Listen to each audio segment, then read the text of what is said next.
या कुक्षि विवरे कृत्वा स्वयं रक्षति सर्वतः नमामि जननीं देवीं परां प्रकृतिरूपिणीं कृच्छ्रेण महता देव्या धारितोऽहं यदोदरे तत्प्रसादात् जगदृष्टं मातुर्नित्यं नमोऽस्तु ते पृथिव्या यानि तीर्थानि सागरादीनि सर्वतः वसन्ति यत्र तां नौमि मातरं भूतिहेतवे మాతృదేవో భవ పితృదేవో భవ. ఇప్పుడు మనము ఏప్రిల్ నెల 2026 సంవత్సరంలో ద్వాదశ రాశుల వారికి గోచార ఫలితాలు ఏ విధంగా ఉన్నాయో సశాస్త్రీయమైన పద్ధతిలో తెలుసుకునే ప్రయత్నం చేద్దాము. ఇందులో నా కల్పనలు కానీ అబోధ కల్పనలు కానీ ఏమీ ఉండవండి. శాస్త్రం ఎంతవరకు చెప్పిందో అంతవరకు చెప్పడం జరుగుతుంది. ఇంకో ముఖ్యమైన విషయం ఏమిటంటే ఇది గోచార ఫలితాలు మాత్రమే. దీని మీద మీ జాతకాన్ని ఎవరి జాతకాన్ని కూడా గోచారం నిర్దేశించజాలదు. కొంతవరకు ఇండికేట్ చేస్తుంది, తెలియజేస్తుంది అంతవరకే. అది ఎంతవరకు అంటే 10 నుంచి 15% మాత్రమే. అది నిష్ణాతులైన వారు చెబితే.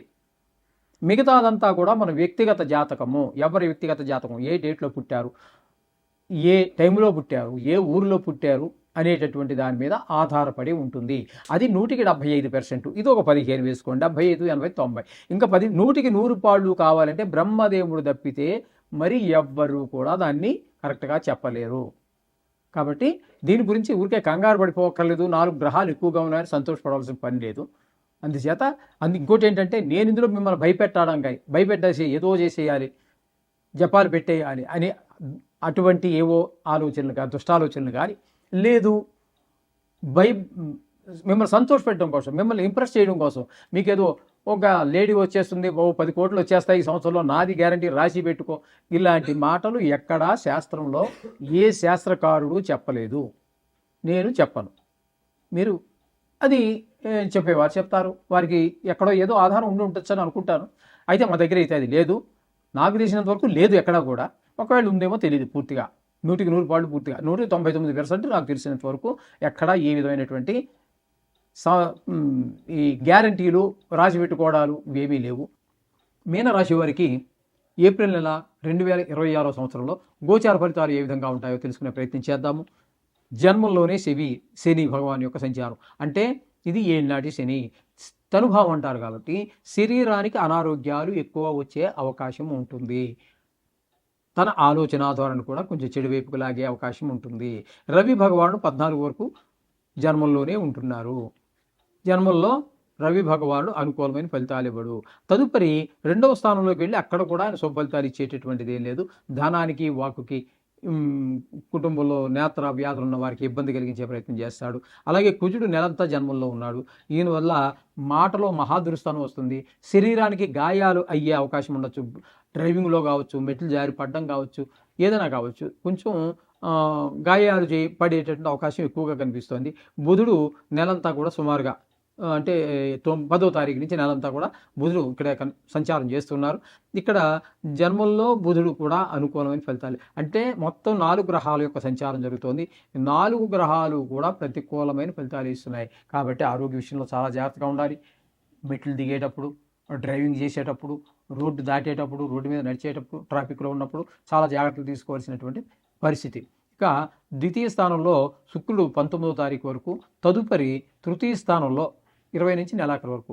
ఈయన మాత్రం ద్వితీయ, తృతీయ స్థానాల్లో 2 చోట్ల కూడా సుఫలితాలే ఇస్తాడు. కాస్త ధనానికి ఇబ్బంది లేకుండా ఉండే విధంగాను, కుటుంబంలో ఆహ్లాదాన్ని కలిగించడానికి శుక్రుడు ప్రయత్నిస్తాడు ద్వితీయ స్థానంలో. తృతీయ స్థానంలోకి వెళ్ళాక అందరి యొక్క సహాయ సహకారాలు అందరి ద్వారా మనకు బాగుంటుంది. అలాగే ఇక చతుర్థంలో గురు సంచారం. చతుర్థంలో గురువు గోచారరీత్యా యోగించజాలడు. కాబట్టి అక్కడ విద్య, భూమి, ఈ గృహము, వాహనము, స్వభావం ఇలాంటి విషయాల్లో కొన్ని ఇబ్బందులు ఏర్పడుతూ ఉంటాయి. ముఖ్యంగా ఈ రియల్ ఎస్టేట్ వ్యాపారులకి, వాహన విక్రయదారులకి అంత అనుకూలమైన కాలం కాదు. ఇకపోతే 6వ స్థానంలో కేతు గ్రహం ఒకటి సంచారం చేస్తున్నారు. ఈ కేతు 6వ స్థానంలో ఉండటం అనేది చాలా శుభ ఫలితాలు ఇస్తుంది. ఆరోగ్యాన్ని బాగుండేలా చూస్తాడు. అప్పులు మనకేమైనా ఉన్నట్టయితే తీర్చే విధానం మనకి చూపిస్తాడు. లేదా అప్పు కోసం ప్రయత్నిస్తున్నామా, అప్పు పుట్టే విధంగా మనకు సహకరిస్తాడు. ఆ తీసుకున్న అప్పుని సక్రమంగా ఉపయోగించుకుని మన అవసరాలు తీర్చుకోవడానికి చాలా అనుకూలమైనటువంటి కాలంగా కేతు మనకి సహకరిస్తాడు ఈ నెల రోజులు కూడా. ఎవరికి? మీనరాశి వారికి. కాబట్టి మీరు మొత్తంగా మనం చెప్పుకోవాలంటే వీరికి అనుకూలమైనటువంటి ఇంకా రాహు రాహువు వ్యయ స్థానంలో ఉన్నారు. బుధుడు 9వ తారీఖు వరకు, కుజుడు 2 రోజులు. ఈ 3 గ్రహాలు కూడా వ్యయ స్థానంలో ఉన్నవి. అన్నీ కూడా మనల్ని కొంచెం ఇబ్బంది పెట్టేటటువంటి ధన వ్యయము, ధన నష్టము, ఇట్లాంటివన్నీ జరుగుతూ ఉంటాయి. శత్రు భయము, కొంతమంది కారాగార శిక్షలు పడడం, ఈ విధమైన పరిస్థితి. మొత్తంగా మనం చెప్పుకోవాలి అన్నట్టయితే మీనరాశి వారికి ఉపయోగపడే గ్రహం ఏంటంటే ఒక్క శుక్రుడు పూర్తిగా అనుకూలుడు, కేతువు ఒకడు అనుకూలుడు. అంతేనండి. ఈ 2 గ్రహాలు మాత్రమే అనుకూలంగా ఉన్నాయి. తక్కినవన్నీ ప్రతికూలంగానే ఉన్నాయి కాబట్టి వీరు తప్పకుండా నవగ్రహ చేసుకోవటము. వీలుంటే కనీసం 9 రోజులైనా, 41 రోజులు పెద్ద కాలం అక్కర్లేదు. ఎందుకంటే నెలలోనే 41 రోజులు లేవు.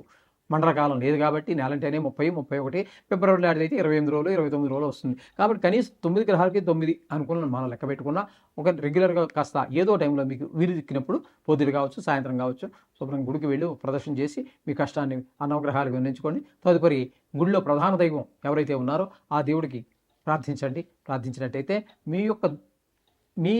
మీ మీద ఆ గ్రహాల యొక్క దుష్ట ప్రభావం అంతా కూడా తగ్గుతుంది.